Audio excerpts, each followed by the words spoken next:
Regional and international affairs. We are honored to host the former Prime Minister of Bangladesh, Her Excellency Sheikh Hasina, at this moment has a significant interest in Bangladesh's political developments. Some may question why the Foreign Correspondent Club is providing this platform. The answer is straightforward. Because journalism demands that we listen, ask questions, and allow the public to hear directly from those at the center of ownership. The club has consistently upheld the principle over the years. We have welcomed government leaders, opposition figures, diplomats, policymakers for across South Asia and beyond, including Nepal. We hosted the 7th party of Nepal here. They were the party and the opposition. They immediately come there in the country and they became ministers. So we had no problem with that. We never interfered. We had from Sri Lanka. We had the president of Maldives, who also was our chief guest here. He was a member of parliament. And then he became the president and he welcomed our work in this club. So Afghanistan and many other countries, our doors have been always remain open to diverse viewpoints. In keeping with this commitment, we also extended an invitation to several occasions to the High Commissioner of Bangladesh to in this perspective of his current authorities. Unfortunately, those invitations were not accepted so far. We have still open invitation. He acknowledged receiving it. I met him personally. I met his press secretary and he communicated with me, but yet twice. And it is the invitation gone since 19th of January 2026. Just to go on record, okay? Our invitation remain open because balanced dialogue is always preferable to silence. Today's event should not be interpreted as an endorsement of any political position or individual. It's an exercise in the principle that define free press, providing forum for a dialogue, asking difficult questions, and allowing facts, ideas, and arguments to be examined in the open. Ultimately, in neither the rule of the club nor the journalist to decide who is right, who is wrong. Our role is to ask questions, seek accountability, and enable the public to make informed judgment based on what they hear and they observe. With this spirit, I welcome Her Excellency Sheikh Hasina to this press, and I thank you all for joining us today. Thank you. Mr. Prakash Aditri will introduce our guest on the dais and online.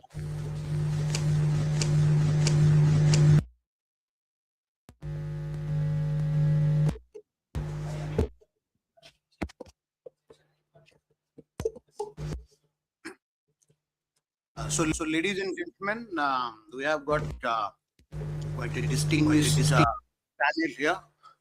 Some of them are here, and some of them will be joining us from abroad. Yeah. Is it okay? Yeah. So So let me introduce. To begin with, I'm introducing Engineer Muhammad Ali Siddiq. He's the General Secretary of Bangladesh Human Rights Judge, and he's based in USA. He's amidst us. Then we have Advocate Shah Muhammad Bakhtiar. He's the Director of Bangladesh Human Rights Watch. Then we have the famous cricketer, you all must be knowing him, Sheikh. He is the former member of parliament, cricketer. He's joining us from Colombo. At the moment in Sri Lanka, he'll be joining us. Then from London, the former diplomat and security analyst, Mr. Aminul Haq Polash. So he will be joining us from London. Then Mr.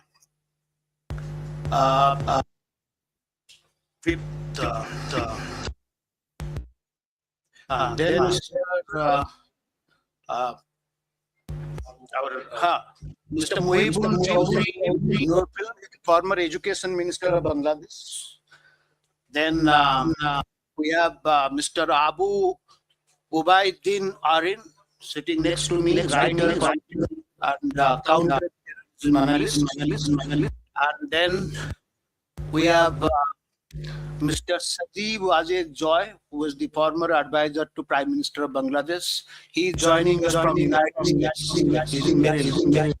And then finally, We have Mrs. Sheikh Hasina, doesn't need an introduction, is the President of Bangladesh Awami League and former Prime Minister of Bangladesh. So, ladies and gentlemen, let's welcome them. And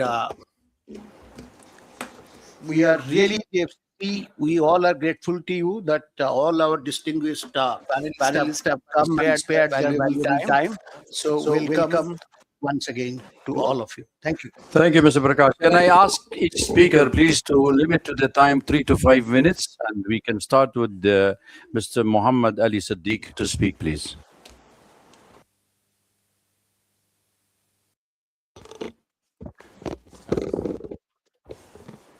Good evening, everybody, especially the President of FCC,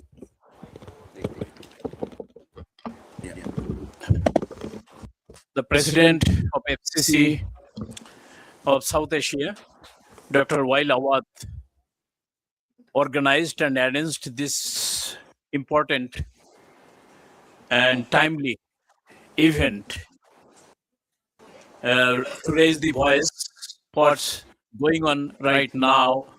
The beautiful country Bangladesh once was growing as an emerging country, economically, socially, viably. We are honored to be present here. The former Prime Minister Sheikh Hasina is the chief guest, and she will deliver her important speech over here regarding the second anniversary of the crucial, disastrous, dangerous day, 5th of August 2024. She knows ins and outs how these events happen, how the popular democratically elected government ousted by. So we don't want to kill time. I traveled all the way from New York to Delhi. I would like to listen her. I would like to listen her visionary leader, son Shajibaj Joy, IT specialist and the former ICT advisor to the Prime Minister Sheikh Hasina. I would like to conclude here, not to expand any more further. So I'm going to give my time to the chief guest. Thank you all. Thank you very much for giving me the opportunity. Thank you, Mr. Muhammad, for sticking to the time. That was very nice of you. Please, can I have Advocate Shah Muhammad Bakhtiyar? Before that, just one second. Netri, can you hear? Apa? Honorable Prime Minister, can you hear? I'm sorry, I couldn't. We can't hear you. She can hear. Can raise your hand. Just raise your hand. Yeah. Hello. Yeah, please go ahead. Well, thank you very much for sitting in this meeting. Good evening, So, everyone. Today is Honorable FCC Club President, and with FCC Club digital print media members. I am Advocate Shah Bakhtiyar. I am here. We are in Bangladesh right now, severe seeking in democracy problem. Since August 5th, 2024, Bangladesh has been undergoing period of democratic crisis. Dr. Yunus' occupation of the democratically elected government of Sheikh Hasina has caused nationwide crisis where the mob violence has resigned supreme. Law and order has been taken a back seat as the life of the many have been uprooted during this time.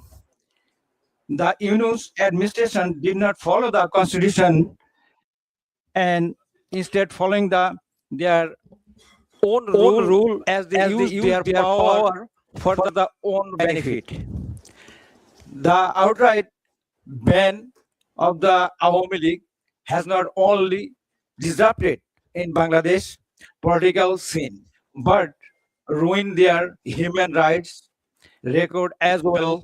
Political leaders have been wrongly killed and also thrown them into the jail without fair court trial. During his Dr. Inu's 18-month ruling time, Bangladesh regressed as a nation economically. The growth in gross domestic product (GDP) decreased, causing unemployment to rise alongside the decrease in the law and order. Petty theft alongside other serious crime have been on the rise. To avoid taking responsibility for this, he hosted an election where the parties he picked were Jamaat and BNP. The parties they are favor to him. Both parties would go on to form a government in 2025 following Inu's method. Diplomatically, we request help in the restoring stability in Bangladesh. We request a fair trial for Sheikh Hasina has and proper election where the Awami League government can contest so that democracy can be restored in Bangladesh. Thank you. Thank you for all. Thank you very much. Also, can I have Saqib Al Hassan online, please? Can you hear us, Saqib? Bhai? If Saqib is there, Wait, one thing happened. He is currently playing in Sri Lanka, so he sent a message, voice message recorded to me right away. He's playing the semi-final of Sri Lanka Premier League. I'm playing it. okay. Can we go live?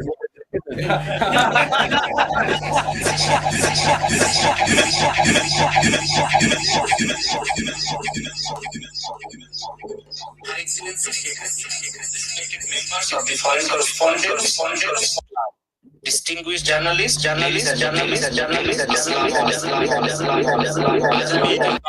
হিসাবে আপনাদের সামনে কথা বলতে চাই।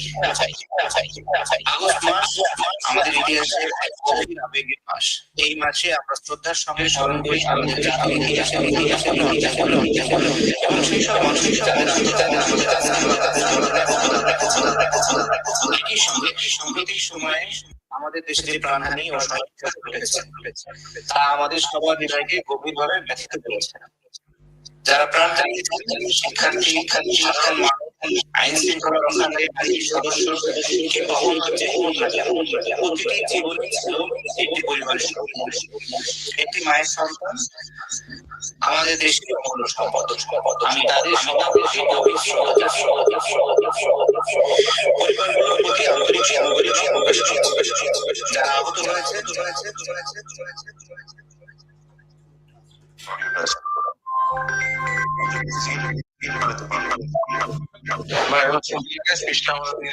Sorry. Okay, leave it.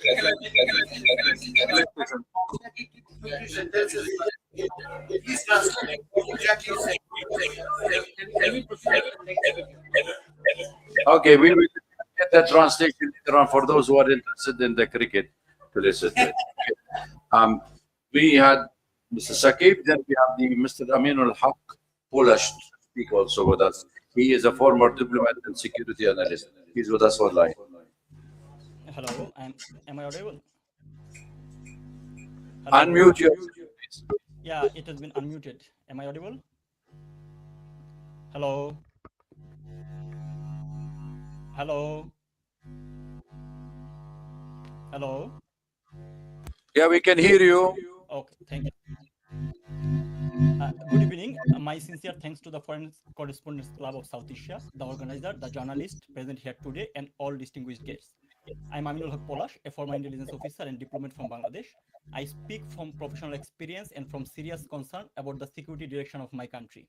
The issue I want to address is not only a domestic political concern, but a regional security concern. Since 5th August 2024, Bangladesh has seen the renewed rise of terrorism and Islamist extremism. This poses a serious danger not only to Bangladesh, but also to South Asia.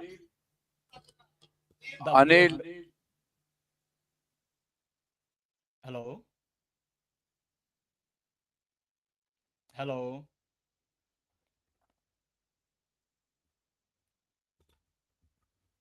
Hello.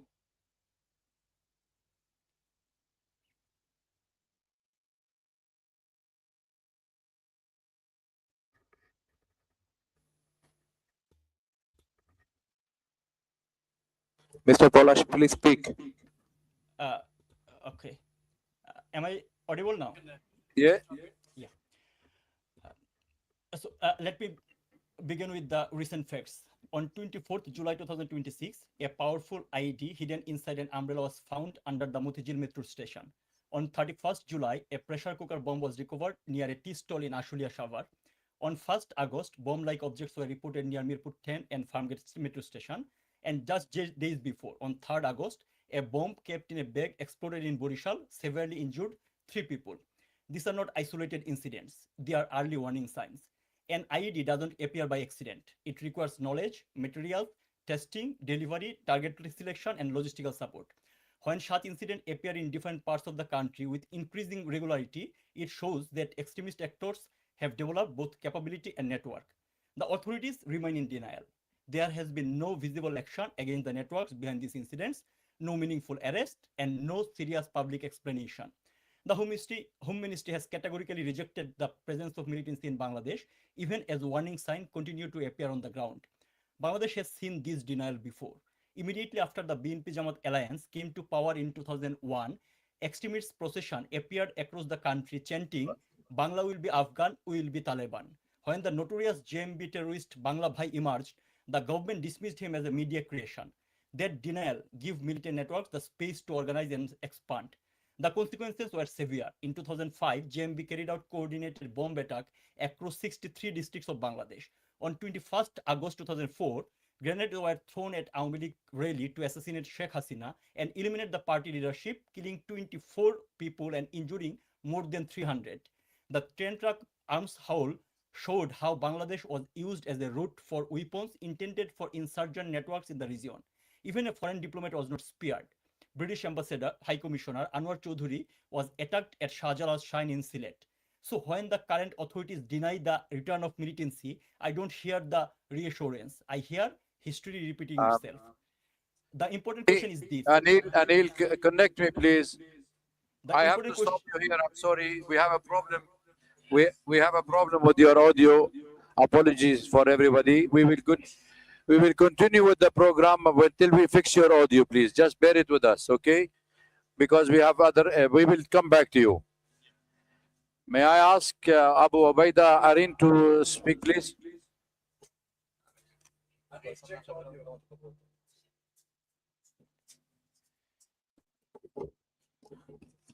Good evening, everyone. Present over here today. Thanks for joining us today. And special thanks to everyone who is broadcasting in Bangladesh, despite of government's technocratic, electronic, dictatorial statement of not letting our Prime Minister, the former Prime Minister of Bangladesh, our party president,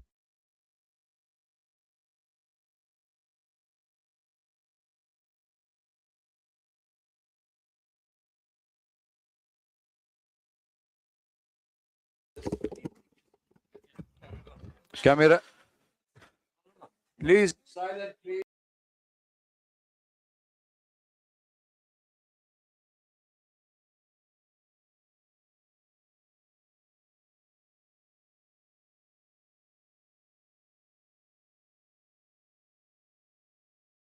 of a vision, and we believed in the vision so deeply that we carried her to a landslide victory, and she did not forget that promise. She took a country that ranked #1 in corruption and built it into one of the fastest growing economy on earth. She found a nation beat by bare khamba lamppost without wire and electricity, and built it with wireless innovations. She found a nation where trust funds and foreign aid were looted, where 10% commission to however is a must thing to get a tender or any kind of business in Bangladesh.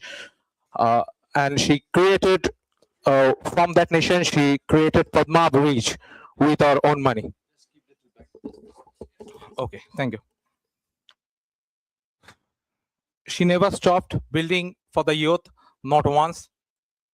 And late today, she sits in exile because of a conspiracy meticulously designed to turn the youth against her, to use the youth, the very generation she built for, as instruments and dismantle the future. Look at where we stand now. The ranking of Bangladeshi passport is at the lowest point in memory. Our youth cannot travel abroad even for their studies. Inside the country, more than 2 lakh, I repeat the number 2 lakh, students are unable to join their institution, along with more than 3,000 professors, due to having the ideology of progressive Bangladesh, the ideology that Bangabandhu Sheikh Mujibur Rahman gave us. They can't join because supporting Bangladesh Student League. This is going on in Bangladesh. I would like I'll invite you all to see the condition of the students, what they are going through, their family, and apart from their family, kindly look at the professors and their family. So I also want to remind you one more thing about the police killing. Today is 5th of August, just 2026, 2 years of ouster of our government. 2 years before this day, they celebrated as their victory. But I don't treat this as their victory. This day is especially dedicated to the police, because more than 3,200 police officers were killed in 5th of August 2020 during the July-August terror. And in 5th of August 2024, you can see police's body are hanging upside down in different flyovers. This is not acceptable. Bangladesh police was the first police force who stood beside us during the War of Independence. The first police force who stood beside us for that. They are now facing the consequences. I also want to raise one more concern. Bangladesh authority has recently taken a decision to issue passport to all Rohingya without any kind of verification and proper recording. This will become a global security threat. You can understand the ARSA and RSO, they are highly getting trained within the border with the help of Bangladesh military also. Soon they will export terrorism all over the world. You can see in Malaysia, more than 36 terrorists are exported from Bangladesh. This is a matter of concern. But still today, I'm not hopeless, because I can see it. Our youth are uprising again. This is okay. Our youth are uprising again. They are coming. The dream we had, it broke. It became nightmare now. But they are breaking out of the nightmare. They will come in front. They will stand shoulder to shoulder with Sheikh Hasina. I'm sure about this. This is not just a Sheikh Hasina, our leader has promised she will go by end of this December. This is not just a homecoming. This is a unification of 170 million Bangladeshis staying over there. They all will stand together. I remember during the 7th March speech of Bangabandhu Sheikh Mujibur Rahman, Kaife Azmi wrote, how many people you will put handcuff on? We have 70 million. How many people you will put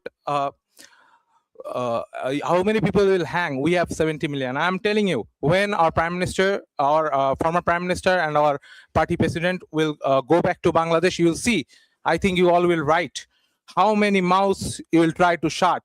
They tried to shut our mouth for the last few days. How many mouths you will try to shut? We have 170 million. How many people you will prison? We have 170 million. How many people you will hang? We have 170 million. One homecoming will unite all 170 million Bangladeshi all over Bangladesh, and they all will stand shoulder to shoulder with Sheikh Hasina. Joy Bangla, Joy Bangabandhu, Joy to Deshratna Sheikh Hasina. Thank you very much. I would request Anil. Okay, Anil, can't you hear me? Anil, Mike, Anil. Okay, okay. Can you hear me now? Okay, Anil, I would like that portion of yours to be quiet, and that side, please. I want quietness. I don't want disturbance. Now we are reaching to a very crucial moment. Please be quiet, okay? So now I will call Mr. Mohibul Hassan Chaudhry, Mohibul Chaudhry Nofal, former minister, please to address the gathering. Thank you. Thank you. Distinguished guests, journalists, Honorable President of Foreign Correspondents Club, thank you for the opportunity to address today's esteemed gathering. Today, while we appear before you in New Delhi, our hearts are with the people of Bangladesh. Our leader, President of Bangladesh Awami League, who has served the nation as Prime Minister for 20 years in 4 terms, will address this event. Ladies and gentlemen, today marks 2 years since the violent ouster of our government in Bangladesh. And many of you are aware, a lot has happened over the last 2 years and the months leading to August 2024. When the uprising against our government began, our young people were told violent ouster of a government will lead to a discrimination-free Bangladesh. Instead, the past 2 years have left our country deeply divided and in a state of anarchy and chaos. Hope had been replaced with hate. Dreams have turned into nightmares. Prosperity have been replaced with poverty. Justice have been replaced with revenge. Ladies and gentlemen, today, through our leaders' address and presence, we urge our citizens, we cannot continue on this divisive and destructive path. It is time we chase unity over division, harmony over hatred, dialogue over confrontation, and justice guided by rule of law, not revenge. Ladies and gentlemen, today, across Bangladesh, millions of our citizens are struggling with high inflation and unemployment. Opportunities for young people are shrinking. Violence against women and children, journalists, lawyers, business people, and ethnic and religious minorities continue unabated. Anarchy and chaos rule society, not politics. It is, and this must change. Too much has been lost, too many lives are affected. We, as a political party, believe democracy and economy to thrive, an inclusive political polity must be established. It is in that spirit our leader Sheikh Hasina has expressed her desire to return to Bangladesh. Her and our party's objective is not to seek revenge, but fair justice and harmony. We seek a Bangladesh where political differences are resolved through democratic dialogue, where every citizen will enjoy rights under the law.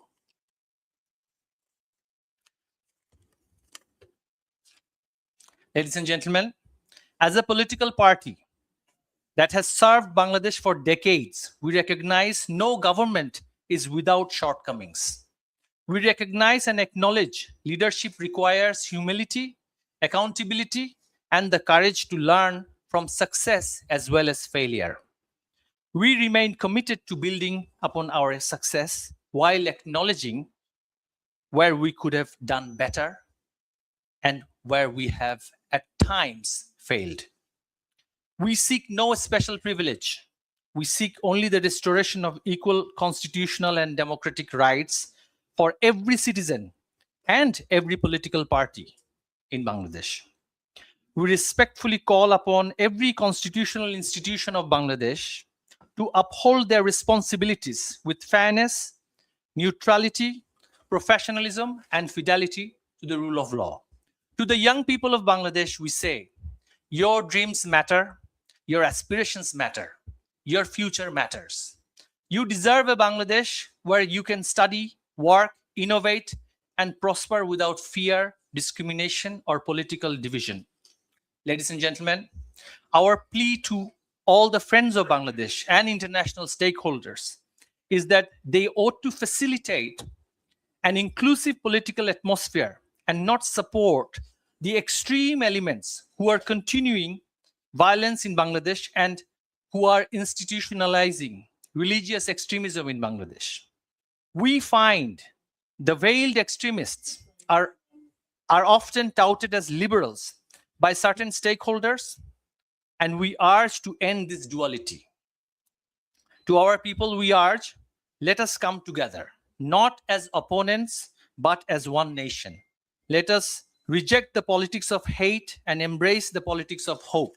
Let us replace division with unity, fear with confidence, exclusion with participation, and vengeance with justice.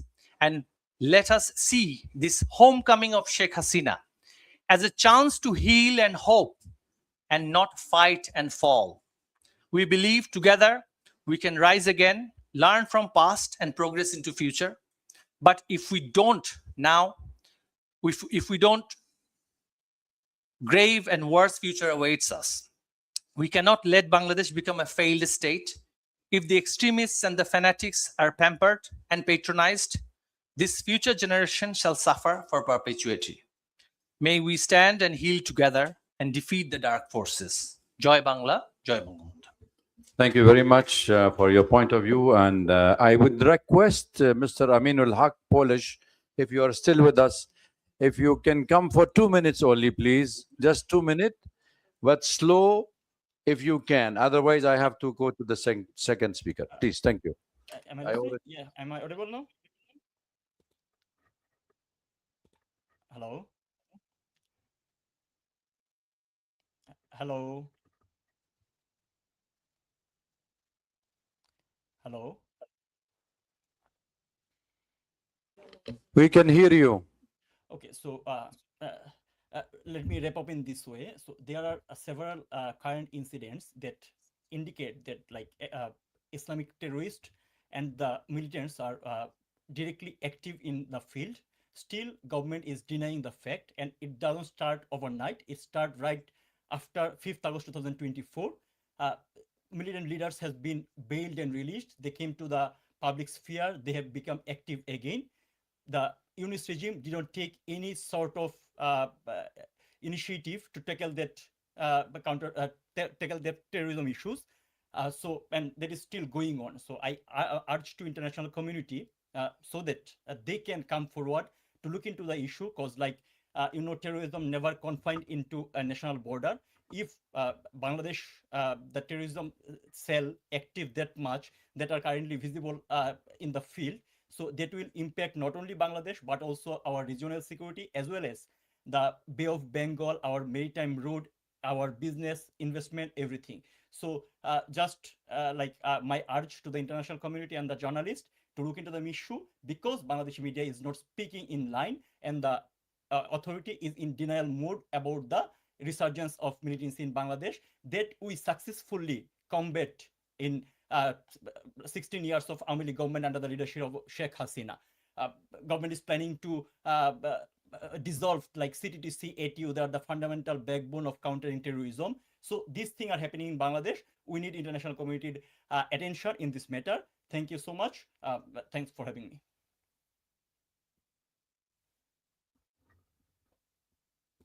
May I now request the key speaker, Mr. Sajib Wajid Joy, former ICT advisor to the Prime Minister of Bangladesh. Please speak slow and soft so we can hear you all. Thank you. Thank you very much, Dr. Awad, for the kind introduction. Thank you as well for the National Press Club for hosting this event. Honored to be here today. You've heard the other speakers speak a little bit about what is happening in Bangladesh and what has happened. I want to bring a few things to everyone's attention, and this is something I believe that the international community needs to focus on. First of all, you have heard the refrain again and again that about the deaths during the July-August protests of 2024. Here is what no one is talking about. You have various counts on the numbers. You have the UN number of 1,400, whereas the government number is 800 something. Who are these additional 600 people? Where did the UN get those names? Our party has written to the UN, our lawyers have written to the UN again and again, and to date, the UN has not provided any names. But more importantly, the UN only covers a period up to August 15th of 2024. But we know that the deaths continued.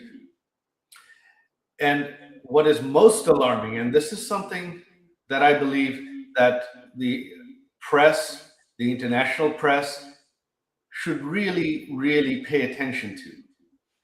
You see, the Yunus regime, one of the first things they did was pass an ordinance which became law called the Indemnity Bill, indemnifying all the protesters, everyone, blanket immunity, protecting them from any prosecution for any killings. That includes killings of civilians, that includes killings of our party members, and that includes killings of police officers. Today, the BNP government that is in power, they have ratified this ordinance, turned it into law, and this continues, which means that none of the police killings, we still don't know exactly the number of police deaths, none of the police killings can be prosecuted. So my question to you is this: are killings okay? Are killings acceptable? If you can have blanket immunity for protesters to kill police officers, to kill civilians, to kill Awami League members and leaders, then why blame anybody? That is the first issue I would like to focus on, the indemnity. I think this is something that has not been paid attention to. This is unprecedented. How can you have blanket legal protection for killings by anyone, especially killings of police officers? This is unprecedented. This is completely against all human rights, against all norms of decency. Secondly, what you have had since August of 2024, you have had thousands, tens of thousands of people behind bars, which are all now, on one hand, most of them, many of them are Awami League members and leaders. Most of them are being held without any trial, without any due process, without any bail. Many of them are elderly, in their 80s. Their health is failing. Many of them have died in police custody. Not only that, killings in police custody have continued. We have documented them. We have put them up on our websites, on our Facebook pages, full list of names, exactly when, which prison they died, under whose custody. Most of them were young. They had no reason to die. They were all killed extrajudicially by the Yunus regime, and those killings continue even today. Outside of the prisons, during the Yunus regime, and even now, our party members are being hunted down and killed. Every few weeks, someone is killed somewhere. There is no due process. The police do not take any action, and the government protects these killers. So political killing in Bangladesh since August of 2024 has been legalized. This is Bangladesh today. And if any killings are legal, then why blame the Awami League at all?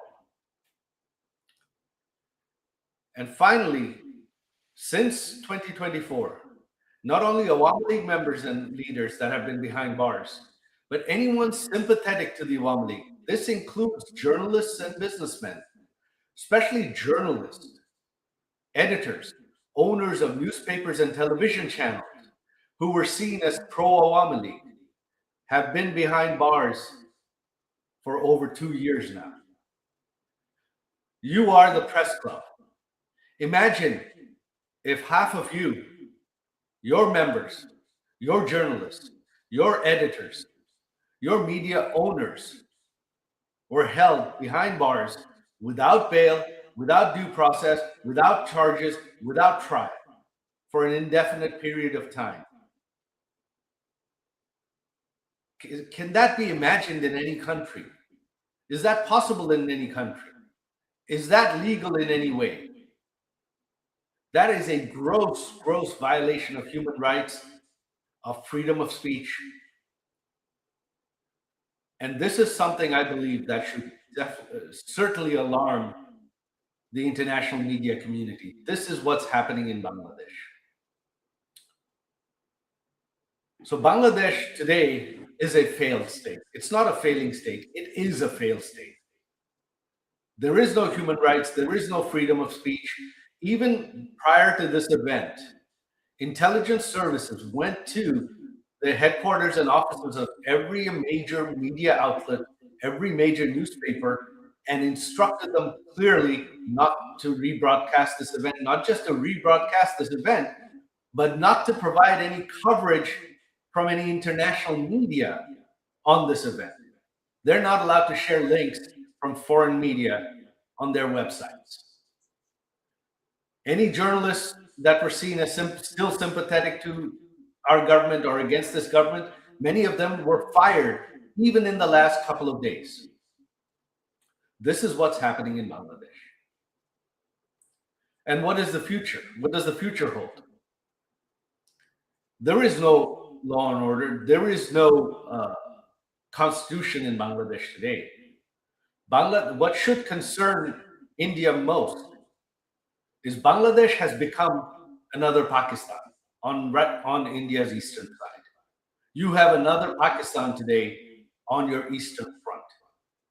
Foreign intelligence services, especially ISI, has an open hand. Militants, hundreds of convicted terrorists that our Awami League government arrested and convicted and put behind bars, have been released from prison. Hizb ut-Tahrir marches openly. Al-Qaeda operatives speak at public rallies. This is what is happening in Bangladesh. And this does not portend well for India and the world at large. In the future, the next set of terrorists globally are going to be coming from Bangladesh, unless this is stopped now. And where it has to begin is from the media, especially you in India. You are the world's largest democracy. Your media has reach. You cannot take this as a sensational story only when something sensational, headline-worthy happens. This is something you have to cover every day. This is something that you have to raise international awareness of. If you raise it, the international media will pick it up. If the international media covers it, it will come to the attention of international leaders. That is what needs to be done. If that is not done, then Bangladesh's future is bleak. India's future security is bleak. As to what the future holds, who knows? But right now, this is the future. The Constitution doesn't exist. Even if we hope that in 4 years there will be an election in Bangladesh, who knows what form it'll take.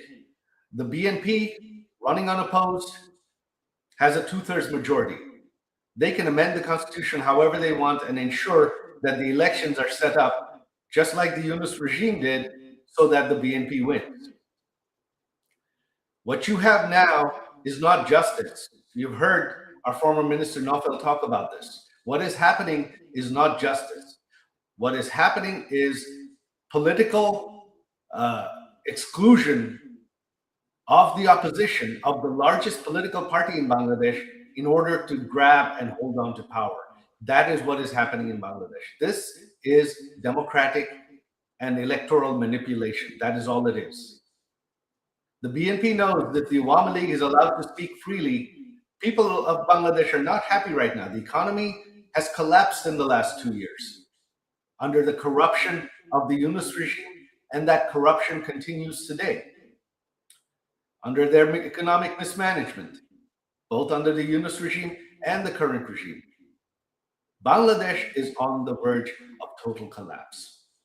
In a few more years, the economy will have collapsed and Bangladesh will turn into a rogue state.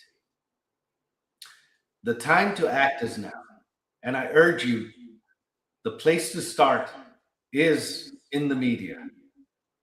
We need you to bring the world's attention to this. With that, I conclude my speech. Thank you very much. Thank you very much, Dr. Awad and the National Press Club for hosting us. Joy Bangla.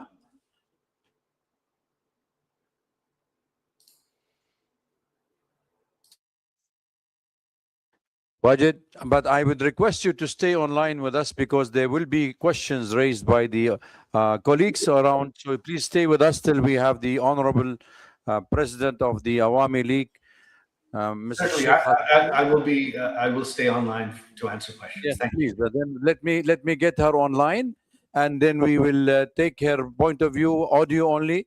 She's been with us, and Honorable former Prime Minister, would you please take the mic? The floor is yours. Thank you very much. It's a great honor for me to be with you. Thank you, and thank you for everybody who present here or who are listening. Distinguished journalists, members of the Foreign Correspondents Club of South Asia, respected guests, friends of Bangladesh, ladies and gentlemen, Assalamu alaikum.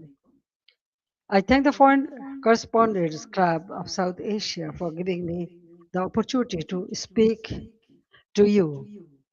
I also thank the journalists who continue to follow events in Bangladesh with seriousness and courage. Journalism has a duty to seek truth, especially when power tries to hide it. In difficult moments of history, that duty becomes even more important. Today, I speak not only as someone who had the honor of serving Bangladesh 5 times as a prime minister, but also as the daughter of the father of the nation, Bangabandhu Sheikh Mujibur Rahman.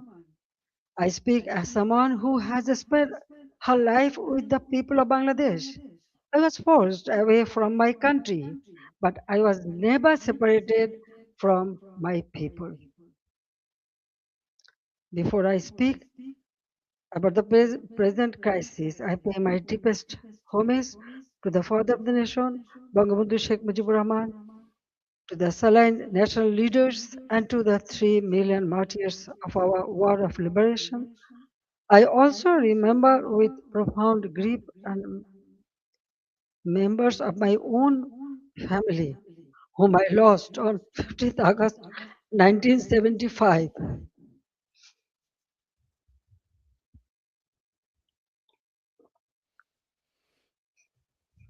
Today is also the birthday of my beloved brother Sheikh Kamal, who was 2 years younger than me.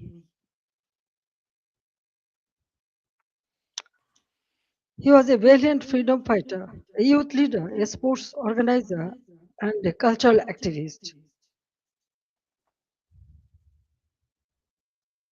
His life represented the courage, creativity, and patriotism of the young generation of Bangladesh.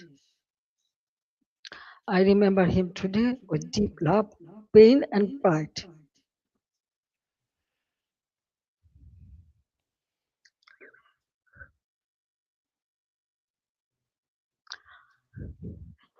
Ladies and gentlemen, for the last 2 years, I've watched my beloved Bangladesh suffer.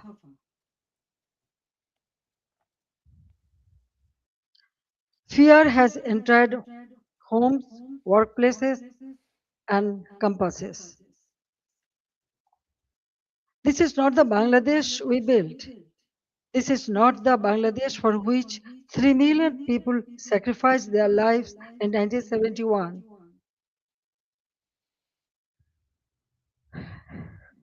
Let me begin with the truth about July and August 2024. It was not a peaceful student movement. From the beginning, my government tried to resolve the issue peacefully through dialogue, legal process, and patience. But behind the language of reform,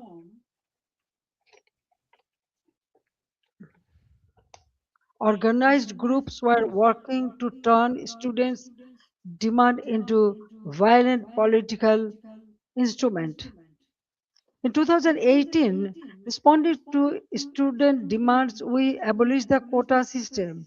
In 2024, when the High Court annulled the decision, the government appealed because we wanted to uphold the abolition. I personally took the initiative for dialogue with the students and invited them to Ganabhavan, the Prime Minister's residence.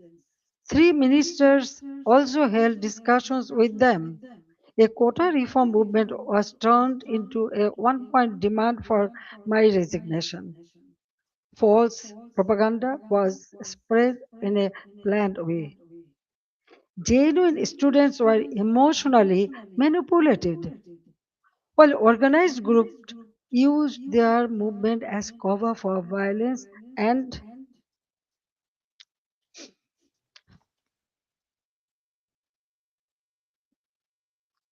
violence and regime change. Muhammad Yunus himself said this was a meticulously designed movement led by a mastermind. His own words expose the truth. It was not simply a spontaneous student protest. There was no visible or responsible leadership. Instructions were given invisibly. It was organized, directed, and used to create a path to power outside the ballot box. From July 15th, the character of the movement changed. Killings, arson, attacks, and looting began. State property was destroyed. Bangladesh television was attacked and set on fire. So was different buildings like Shetu Bhavan, the Directorate General of Health Services, the EPI vaccination program building, Farmgate Metro Rail Station, flyover, Mohakali Elevator Expressway, science research facilities, the Disaster Management Office, a national database center, a COVID-19 special hospital, Bangladesh Medical University, residential hotels, industrial facilities, businesses, prisons, and including Noshingdi and other district jails were attacked, vandalized, or burned. All the terrorists, criminals were released. Awami League offices were vandalized across the country. Leaders and workers were attacked and killed. Homes of ministers and senior figures associated with my government were looted and burned. The media was also targeted. Nearly 50 media center, private television stations, and newspaper offices were attacked or set on fire. Journalists were killed. Law enforcement agencies came under organized attack.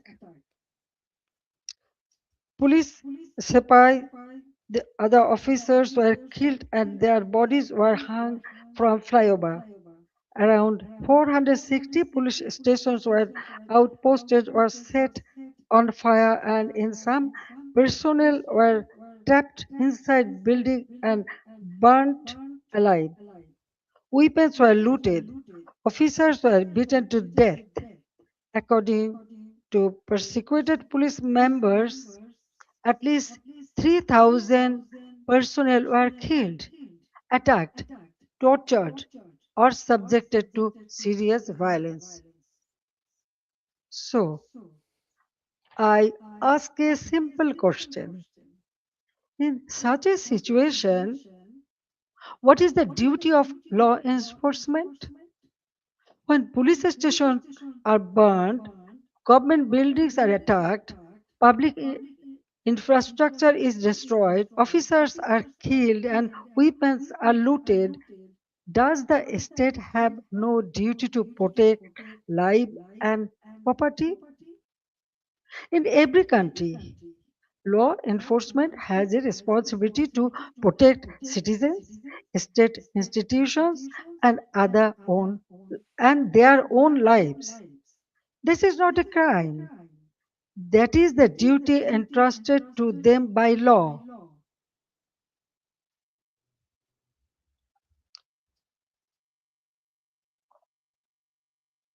At the same time, I wanted the truth to be known.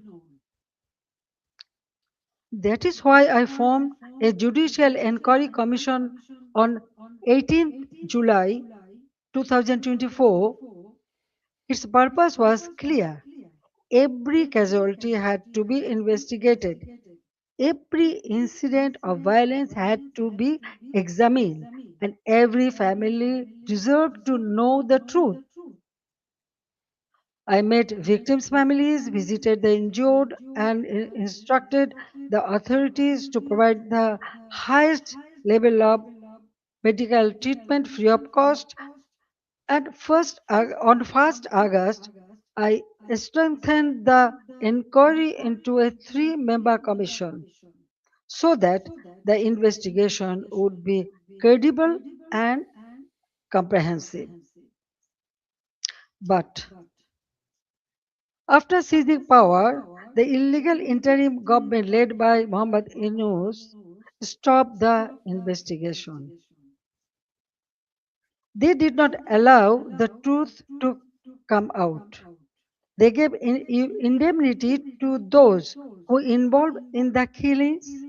If they truly wanted justice, why did they stop the inquiry? If they had nothing to hide, why protect the killers?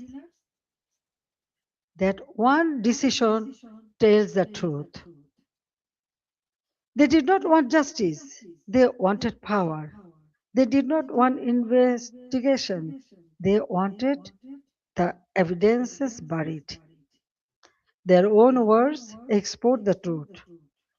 An NCP leader said revolution would not have succeeded if police had not been killed and the metro rail had not been set on fire.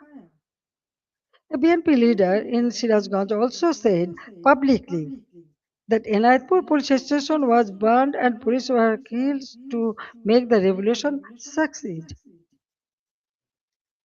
These statements show that the July August movement was not merely a quota reform movement. It became a coordinated assault on constitutional order driven by hidden instruction, organized violence, and propaganda. The conspiracy did not end on 5th August.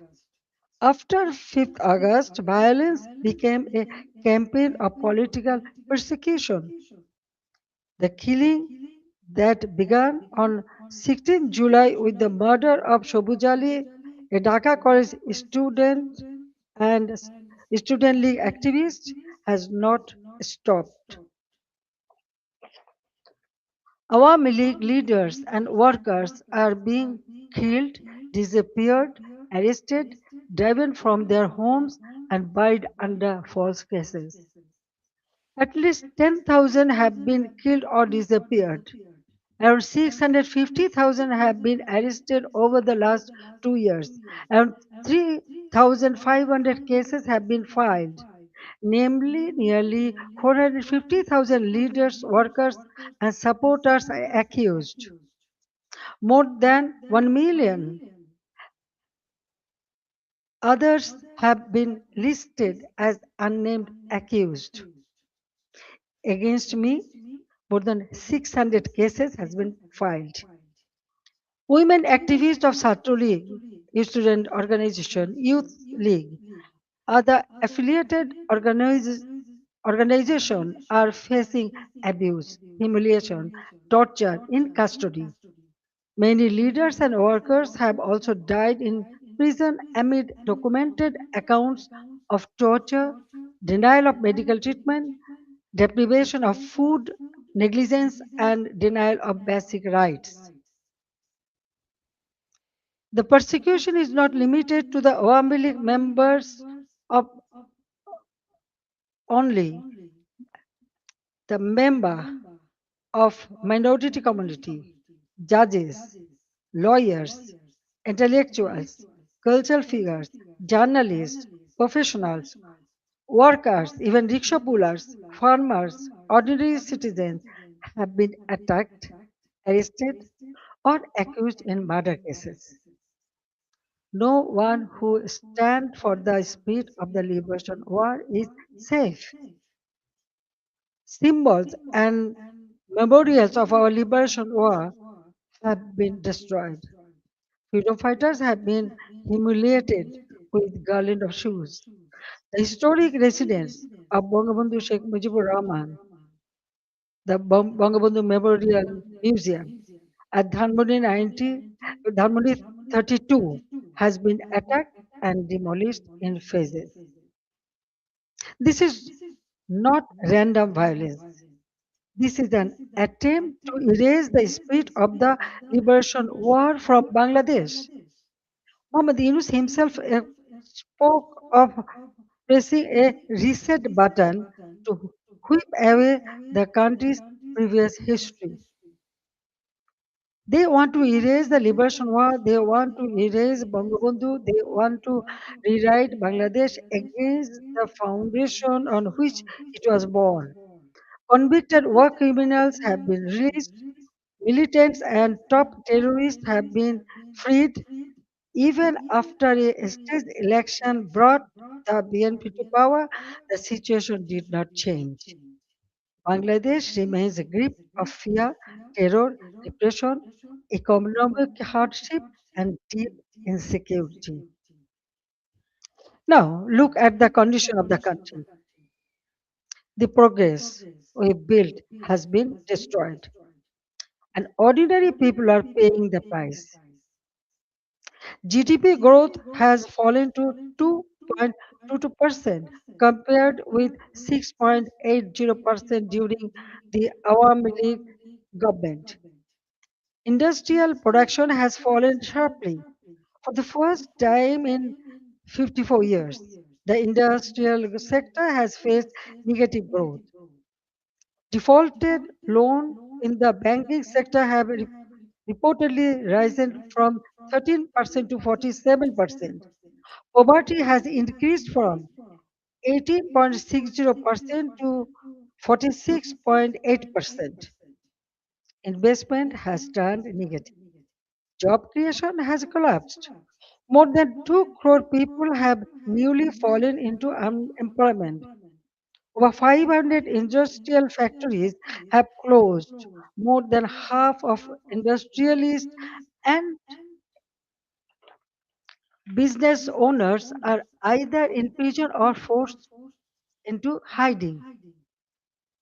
The government is running by borrowing 700 to 900 crore taka from banks every day. Project costs have been increased by 50% to 250%. At the same time, militancy is rising. Women and children are facing torture, rape, humiliation. And ordinary people no longer feel secure in their own lives. Extortion, murder, kidnapping have become regular features of daily life. These are not just numbers or isolated incidents. Behind them, there is a family, a worker, a farmer, a small business owner, a mother who cannot buy food for her children, and a young person who no longer see hope. But let me also remind you what Bangladesh had achieved. The welfare of the people has always been the purpose of my deep politics. My father of the nation, Bangabandhu Sheikh Mujibur Rahman, gave his life for the ideal, and I have carried the ideal with full commitment. During my 5 terms as a Prime Minister, we used long term planning, sound financial management, disciplined implementation to place Bangladesh on a strong foundation. After 2008, across 16 years and 4 consecutive terms, we implemented major projects such as Padma Bridge, Metro Rail, Rupur Nuclear Power Plant, Matarbari Deep Sea Port, Kandapuli Tunnel, Bangabandhu Satellite. We maintained GDP growth between 6.5% to 7.5%. Our development projects were not vanity projects. They were part of building national capacity. Our social programs were not charity, they were investments in human dignity. We made Bangladesh stand tall. We made it known as the rising tiger of Asia. Bangladesh's crisis is not only a domestic crisis, it affects regional peace, security, trade, development, and human dignity. That is why I call upon the international community and all the friends of Bangladesh to stand with the people of Bangladesh in their struggle for democracy, justice, and peace. A stable Bangladesh matters for South Asia, for the Bay of Bengal, for development partners, and for all countries that believe in democracy, rule of law, and justice. The next decade can be a decade of recovery and renewal, but only if democracy is restored and the people are allowed to decide their own future. That is why I make these demands clearly.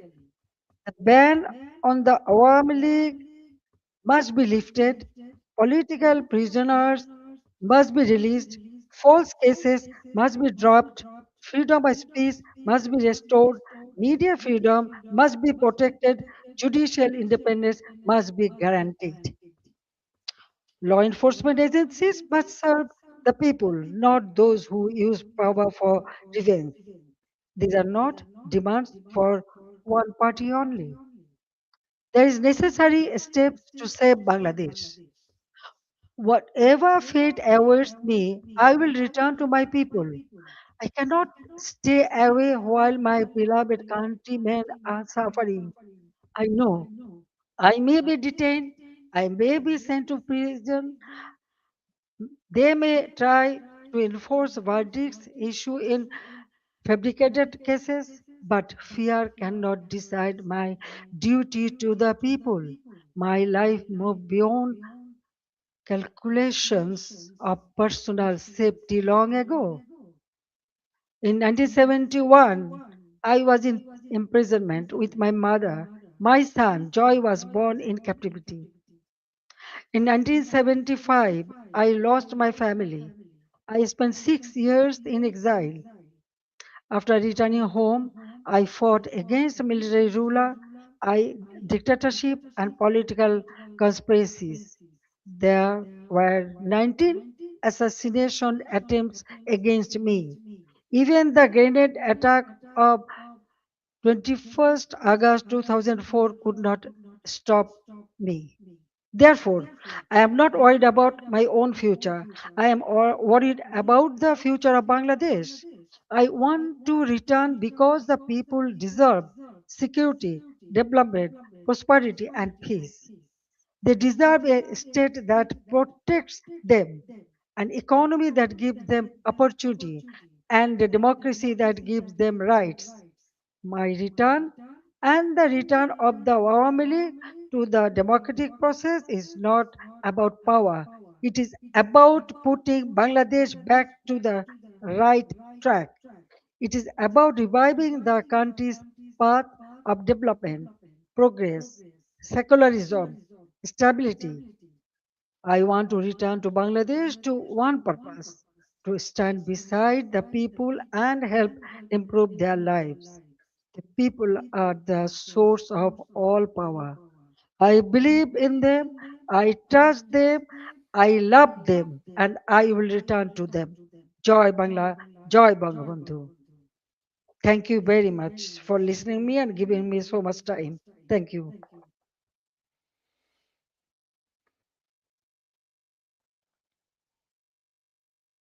For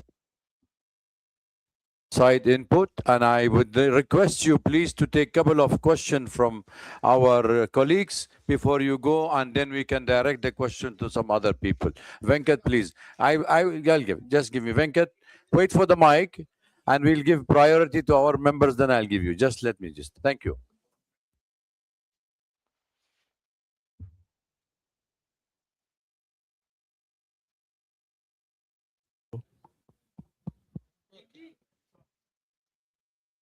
Is it on? Can you hear me? Okay. Madam Sheikh Hasina, have you decided on the date on which you're going to go back to your country? Because the present regime says the moment you arrive in Dhaka, they're going to arrest you. What are your plans if they arrest you? Have you put together any team of lawyers to defend you in a court of law? What are your plans? Thank you. Thank you very much. Actually, I was not ready to take answer, but when you ask me after going back, they may arrest me. I'm telling you one thing. 1981, when I returned home, that time also they tried to stop me. Dia Rahman was in power, but I went there. But 1983, I was arrested. And again in 1985, 1987, there are several times. Even 2007, that time also I was outside the country, but when I wanted to return home, they tried to stop me, but they could not. I returned home. So I know that they may put me in the jail or they may kill me, they may anything may happen, but still I have to go back. You are friend of Bangladesh. You are here. I know you will support me. So the people's support it is very important for me. Yes, I am with them. Thank you. Joy, Saju will take the question, right?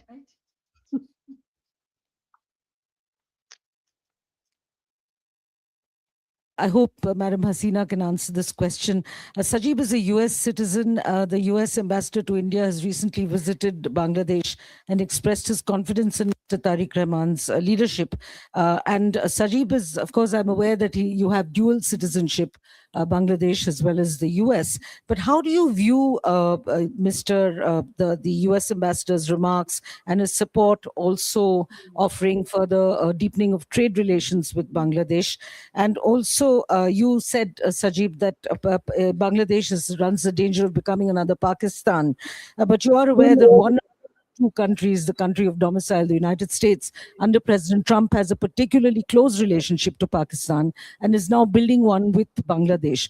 So should Madam Hasina return, how do you intend to, where do you see the future of relations with the United States? Thank you. Thank you for your question. Look, the United States has its own goals. Yes, this is I'm a dual citizen. What Ambassador Gore's remarks, they are simply diplomatic remarks. Those are standard things any diplomat is going to say, and the current U.S. administration, their focus is on trade. They are not focused on democracy, human rights, any of that. Their focus is to increase trade with the U.S. No matter what. So that is what the policy this administration is continuing. However, as you are very familiar, in the U.S., it is a very democratic country. The government changes, policies change completely, and the U.S. has close relations with Pakistan now, but a few years ago they didn't. So this can all change very quickly.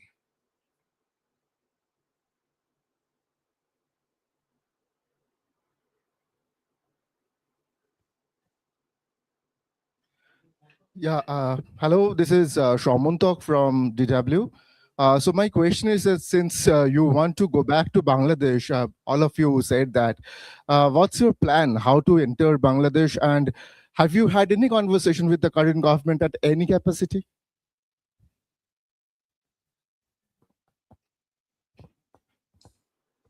I think my mother wants me to answer that as well. No, we are not in communication with the current government at all. She is doing this. She wants to do this regardless of what the government of Bangladesh wants.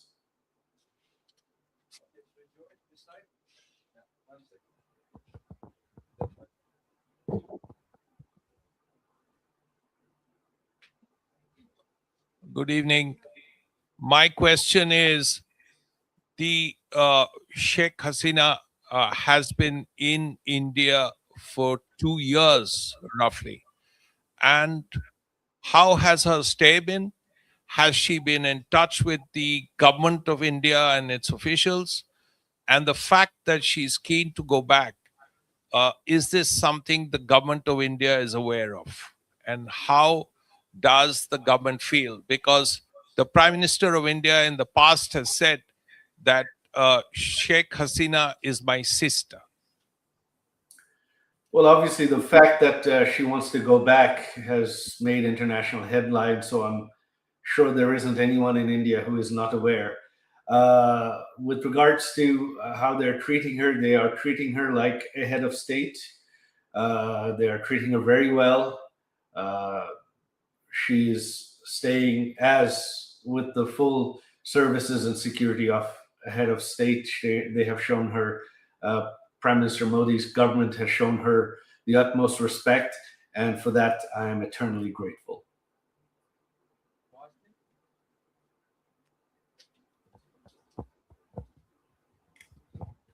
This is Hasini Heather from The Hindu. I wanted to ask former Prime Minister Sheikh Hasina did really detail what happened in those 2 months. However, there has been one demand that we've heard from the protesters, from the students in Dhaka quite often. Did she regret the violence? Does she regret the killings of protesters there? Does she feel sorry about what happened eventually and the events that led up to her coming to India at that time? Look, this question of regret and apologies has been raised, but you see, the Yunus regime and the BNP regime has continued what I mentioned in my speech: immunity, indemnity. So they have indemnified killings. They have legalized killings. The killings of police officers, the killings of civilians, the killings of Awami League members. So in this situation, and you have heard my mother express that this was a violent situation. So if one set of killings is legal, then how does the question of apology arise? Why does it arise? You can't have both. You can't have one set of killings being legal and another set someone has to apologize for. So the day the indemnity is lifted, the day the protesters who killed police officers and civilians and Awami League members are arrested, then the Awami League will apologize, will express regret. But until that day, there is nothing the Awami League to apologize for, because currently all killings in Bangladesh are legal.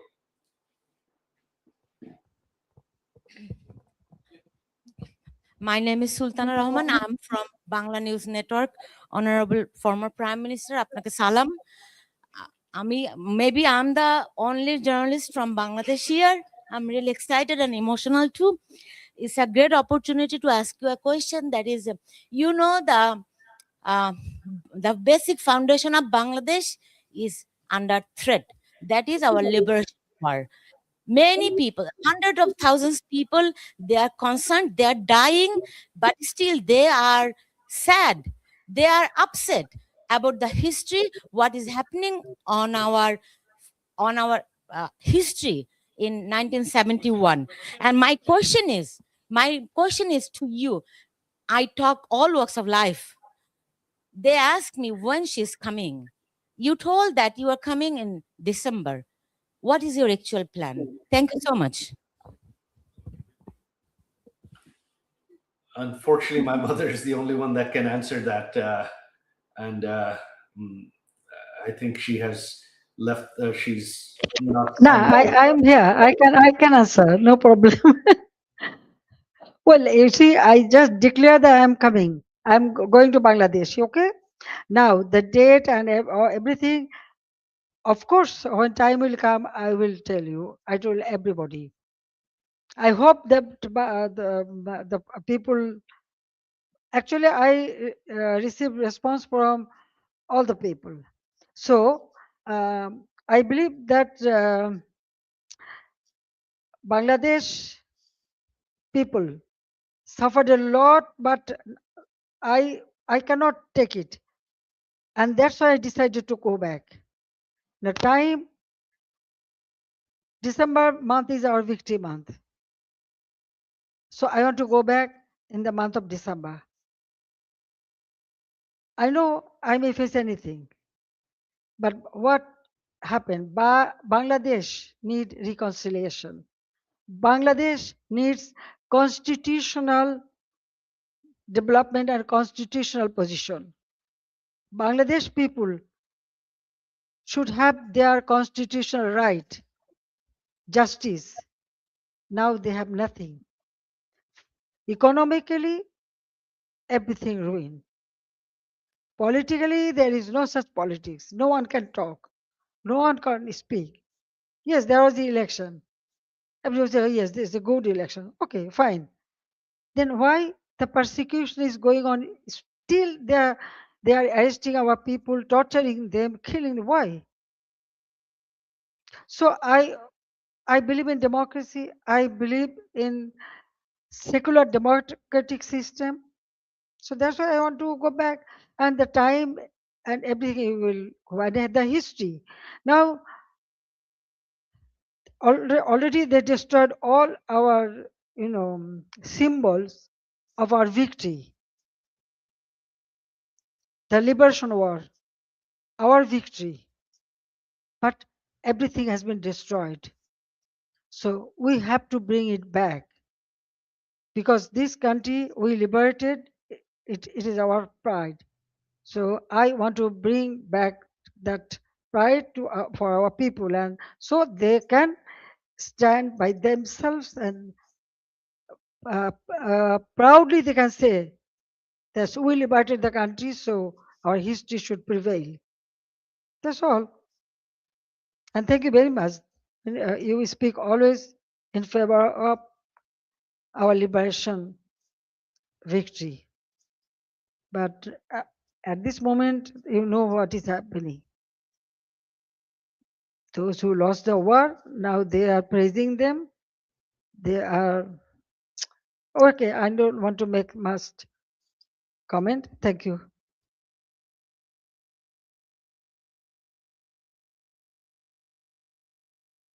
TV, you had given us an interview where you first revealed that you will be going back to your homeland in December this year.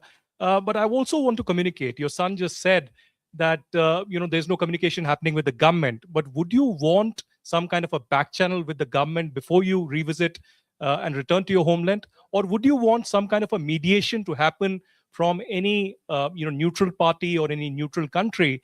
I ask this especially because today and yesterday, the Bangladesh government has put a blanket ban on your speeches and statements. So, how would you intend to now communicate with your own people back in Bangladesh? Thank you very much. India is our friendly country. Anytime Bangladesh is in a disastrous position, India always stand behind them, and they give shelter every time. 1971, then 75, and still. Now, government to government relationship, that is different. But India always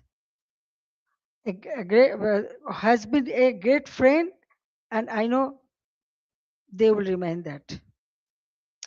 Now, about us, yes, I told you that I was not ready to leave my country. I didn't know that I am coming here. But somehow I reach here.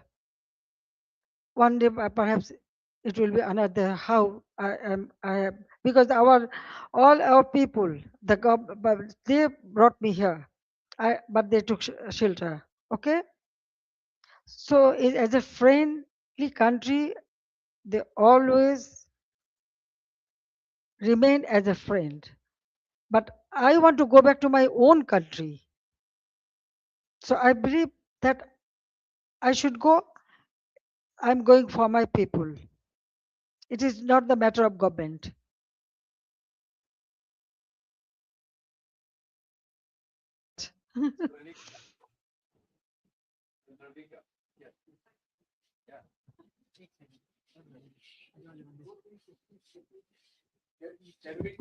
Check. Let's take 2-3 questions at one time. Madam still with us. That will make it easy for all of us. I try to accommodate everybody, but please make it short. No need for any observation. Just short question. No, Please. I'm telling you one thing. I can see so many hands. If you have so many questions, there is the email Please address. There is the intend to email return address. back. If you Because, when do you intend to return back? Is there a specific date, and what message do you want to send to the people of Bangladesh, and how do you respond to the criticism of your government's handling of recent political unrest and protest? One more question that I would like to put out is, how do you respond to calls for also, what are your priorities for Bangladesh's economy? As you have already mentioned about it, so if you would like to respond to that. Madam Hasina, this is Ayushi Agarwal from ANI. Your party, Awami League, continues to remain banned in the country. But if the Awami League is eventually allowed to participate in elections, would you seek to lead the party again? This is Yeshi Seli from Business India. What kind of support are you expecting from people in Bangladesh? What is the percentage of people who will still support Awami League? And do you expect the youth to come out and welcome you once you decide to walk inside Bangladesh? Take 3 questions and then we'll go second round and that's it. Yeah, I'm trying my best. Behind, guys. Former Prime Minister Hasina, I have a very personal question to you. Last time you went back to Bangladesh in 1981, you went to the Nizamuddin Dargah, which has a very strong connect with your family. Will you go to the Dargah this time again, given the fact that your father also had a connect with the Dargah?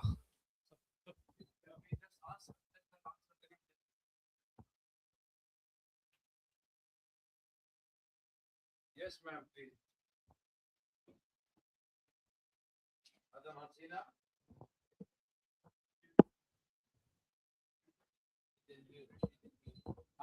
Unmute yourself.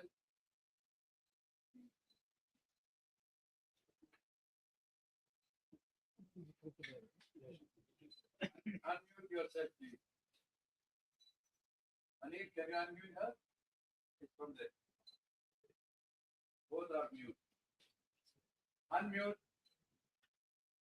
Unmute, please. Unmute yourself, madam. You are muted. Okay. I think any other questions you wanted to raise? Because we are unable to get her online. Yes, please. Spanish TV. Yes, AP. Yeah, take the mic, please. Yeah. Yeah, there. Yeah, ladies behind you. Yeah. So, Madam Hasina, I want to ask, do you plan to surrender to the authorities and face justice, both you and the other people who have been convicted? Yes, please. Yeah, ladies. Yeah. Behind you. Sorry. Yes. Madam just Hasina, take 2-3 this is questions. Nainima Basu, an independent journalist. Wanted to understand, as you said, you are aware that you're facing a death penalty. How do you plan to counter that? And also, the Indian government has said that they do not endorse whatever you've said today. So, what is the conversation you're having with the Indian government? Thank you. Thank you. Yes, please. Yourself. Final question here. Yeah. Tripti Sorry. Lahiri with the Wall Street Journal. You have said that you're willing to face prison if you are able to return. But what if the Bangladesh government denies you entry? What would you do then? I hope she's on the line to answer. Let's wait and see if she's online so we don't waste our time. Yes, ma'am, please, can you hear us? Unmute yourself. Or Mr. Saqib also, you can do it. He's gone?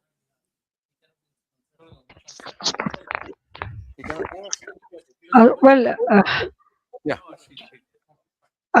What I want to say that all the questions already I answered many of the paper or media before that, and that's why I feel no need, because going back to Bangladesh, I already told you, and visiting the serene place, this is our custom. Definitely, usually we do it. So Nizamani Aule or any place I can go, we can visit. That's the one thing. Another thing is that most of the question I think already I have answered you in the past in the media. Now the government, what government will do, it is their matter. I have decided to go, I will go, and when time will come, you will be able to know everything. Okay. Now I think I have there is an email address. If you have more question, you can send it there. Then you will get your answer. So I don't want to take much of time. So Okay. thank you very much.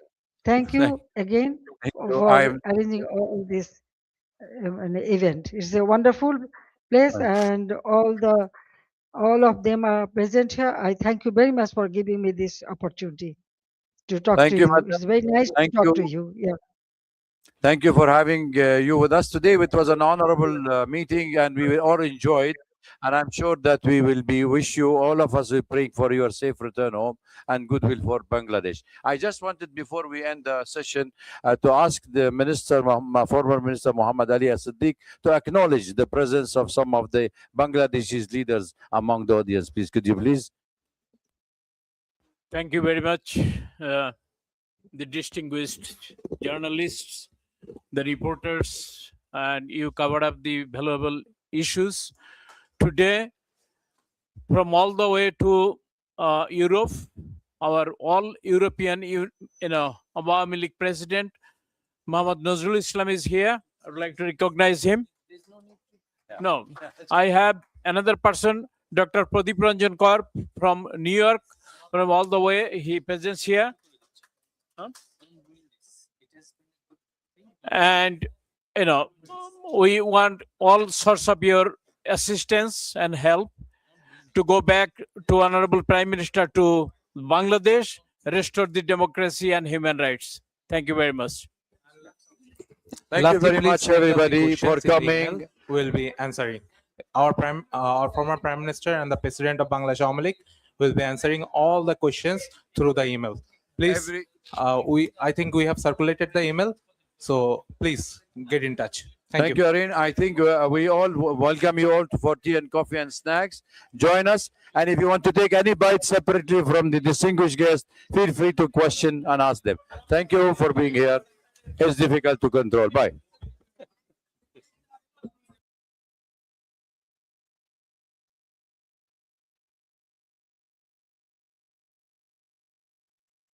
There is also her script, the transcript of her speech